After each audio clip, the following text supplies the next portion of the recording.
اللہ الرحمن الرحیم۔ محترم ناظرین السلام علیکم۔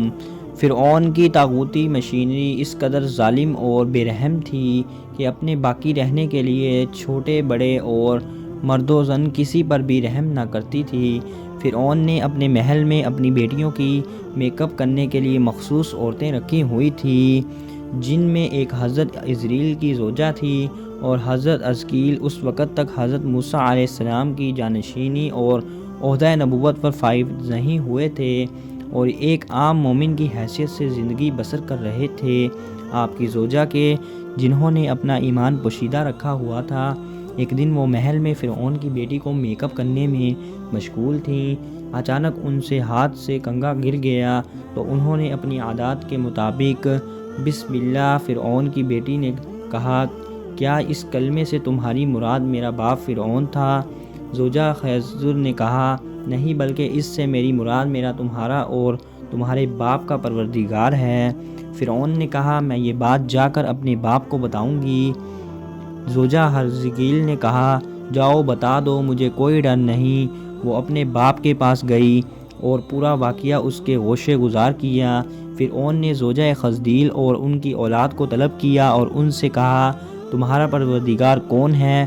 زوجہ نے کہا، میرا اور تمہارا رب خدا ہے۔ فرعون نے حکم دیا کہ تانبے سے بنے ہوئے تندور کو پر کیا جائے تاکہ انہیں اور ان کے بچوں کو اس تندور میں جلایا جائے۔ زوجہ حزریل نے کہا، میرا ایک مطالبہ ہے کہ میری اور میرے بچوں کی ہڈیاں اکٹھی کر کے ایک جگہ پر دفن کر دینا۔ فرعون نے کہا، چونکہ ہمارے گردن پر تمہارا حق ہے، لہٰذا یہ کام کر دیں گے۔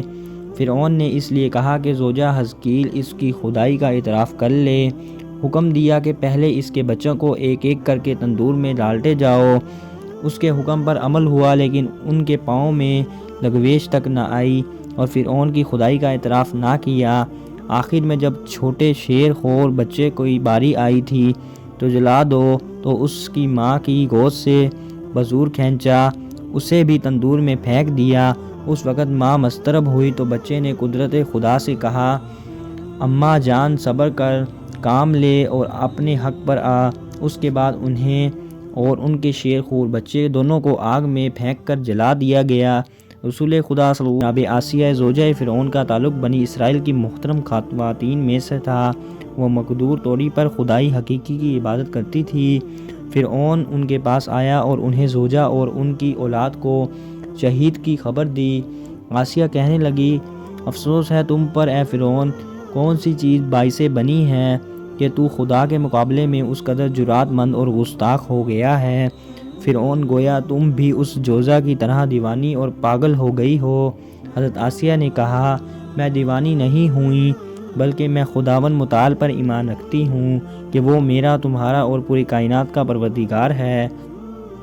فرعون نے جناب آسیہ کی والدہ کو بلا کر کہا، تمہاری بیٹی دیوانی ہو گئی ہے۔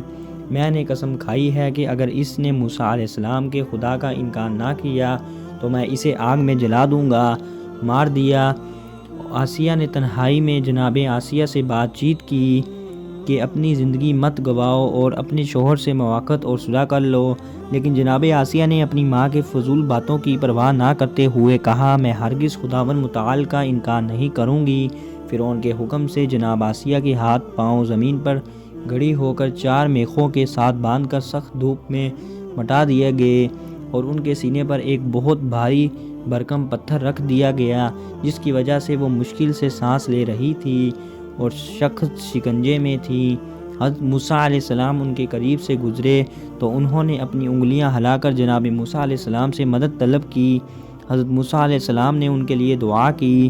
اس دعا کی برکت سے ان کا درد ختم ہو گیا تو انہوں نے خدا کی طرف متوجہ ہو کر عرض کیا، خدایا، بہشت میں اپنے پاس میرے لیے ایک گھر بنا دے۔